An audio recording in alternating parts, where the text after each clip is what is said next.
trusting God to heal generational wounds so that you can be a strong, loving presence for your teenage daughter. In medieval times, uncharted waters were marked on maps with the phrase, "Here be dragons," to signify that no one knew what dangers might lie ahead. Melanie Shankle quips that the years spent raising our teenage daughters could be labeled the same due to the uncertainties before us. Like many moms, Melanie found herself in need of a parenting map when her teenage daughter Caroline entered her sophomore year of high school, where she encountered relentless mean girls and brutal heartache.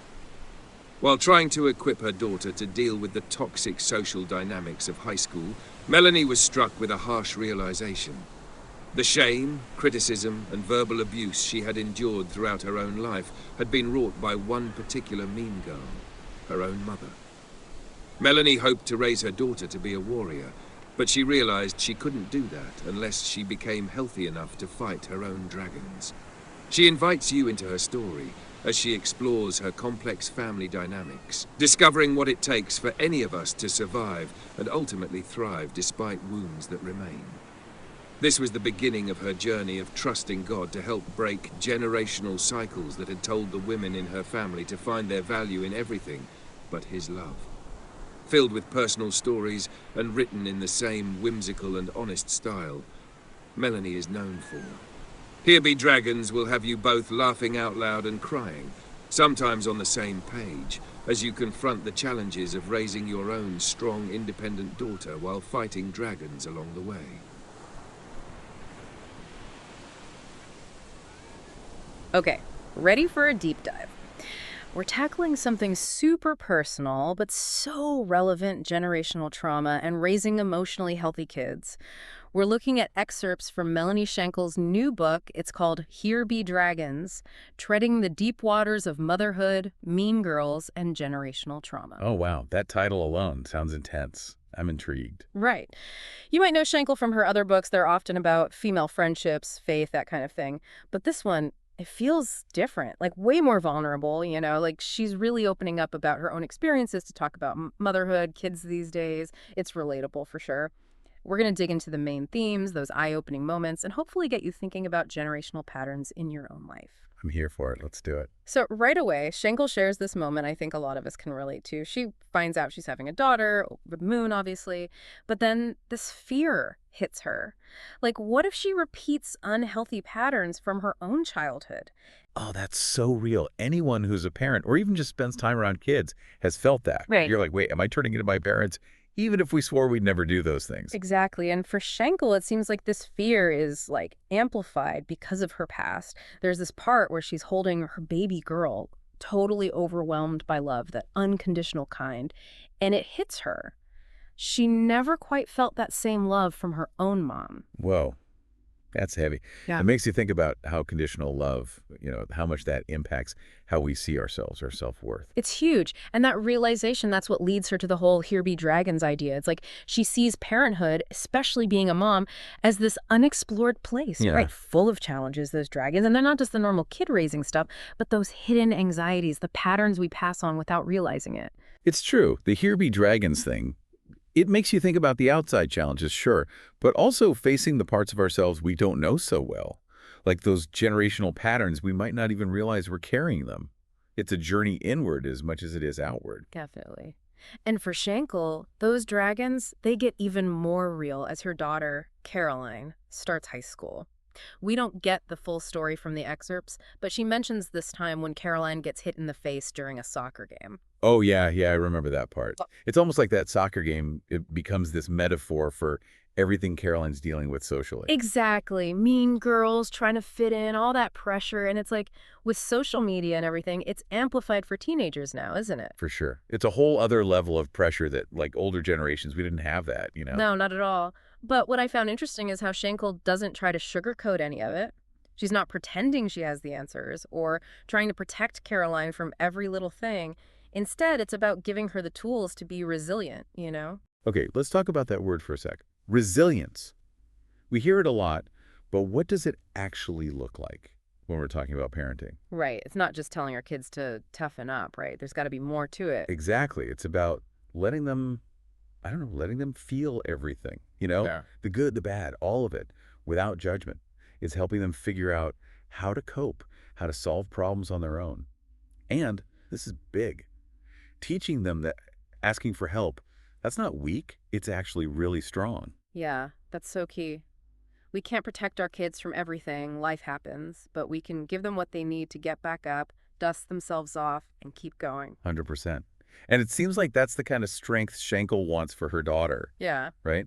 She even says something about raising a warrior, not a princess, which I love. Right. That really stuck with me too. It's like challenging those old ideas of what girls are supposed to be like. Totally. It's about girls who are strong and kind, girls who can stand up for themselves and for other people. Exactly. And it's not even just about our daughters, right? It's about building that resilience in ourselves too. It's true. And that's where Shankle's own journey gets, I don't know, even deeper. She realizes to raise a resilient daughter, she's got to face her own stuff. Yeah. You know, those unresolved issues, especially with her mom. You got it. It's like she's saying, to break these cycles, these patterns, I got to face my own dragons. It's like becoming a parent, especially a mom. It's like this spotlight on the parts of us we haven't dealt with, you know? Makes you ask, what am I passing down, even if I don't mean to?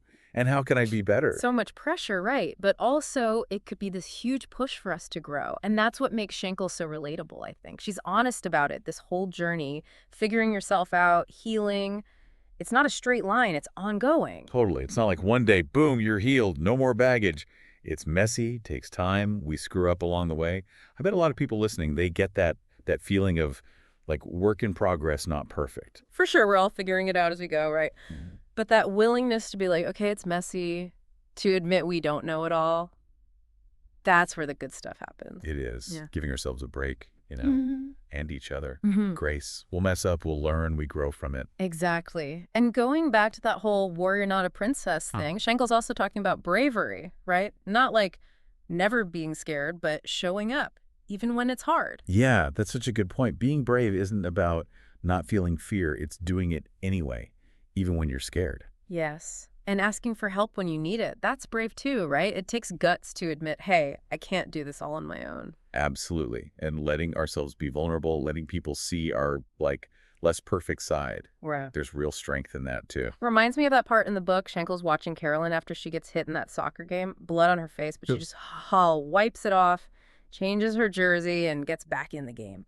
Oh, so good, right? That image. You can just see that spirit, that toughness that comes out when things get rough. It's that strength to keep going, even when we get knocked down. It's like that saying, it's not about how many times you fall, it's how many times you get back up. And you can tell Shankle, she's so proud of her daughter in that moment. Of course. Uh-huh. And it makes me think about, like, all the different ways resilience shows up. Sometimes it's that big, bold move, like getting back on the field.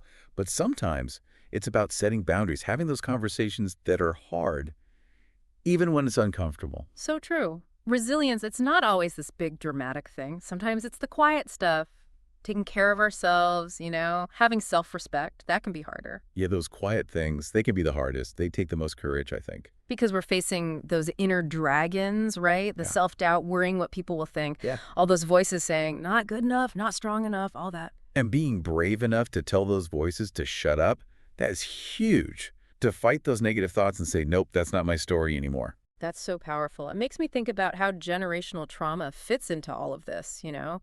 If you grew up with those messages, those beliefs holding you back, it takes real effort to change that story. It's like we're fighting those dragons on two levels, you Yeah. know? The ones we got from our families and the ones we're still dealing with inside ourselves. Yeah, it's a lot.